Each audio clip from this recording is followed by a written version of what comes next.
दोस्तों, नई फिल्म शुरू होने वाली है। नमस्कार दोस्तों, मैं कैलाश कुमार। इसी के बारे में हम बातचीत करने वाले हैं। तो चैनल को सब्सक्राइब नहीं किया है तो कर लें, ताकि तुरंत नोटिफिकेशन आप तक पहुंच जाए। भोजपुरी खेसारी लाल यादव, काजल राघवानी फिल्म माघ भरो सजना शूटिंग होने वाली है दोस्तों, तो तैयार रहिए, जल्द ही आने वाली है। फिल्म है माघ भरो सजना की अनाउंसमेंट हो चुकी है। आपको बता दें, इस फिल्म के डायरेक्टर प्रदीप शर्मा है। डार्लिंग की कामयाबी के बाद बाबा मोशन पिक्चर्स की नई फिल्म, जिसका नाम है माघ भरो सजना। फिल्म में कलाकार कौन कौन से होने वाले हैं, कलाकार के साथ साथ फिल्म में कहानी सी और साथ ही साथ नेत्रिकार। माघ भरो सजना फिल्म में हीरो राहुल सर ने, उसके बाद इसमें मेघाश्री है, कुणाल जी हैं, कलेक्टर में है के गोस्वामी जी हैं, देव सिंह हैं, विशाल जी हैं, उसके बाद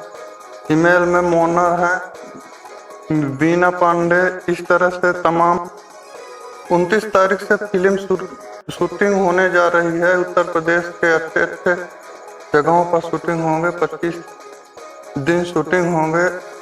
आशा करता हूँ फिल्म का इंतजार करेंगे और फिल्म को प्यार और दुलार भर भर के।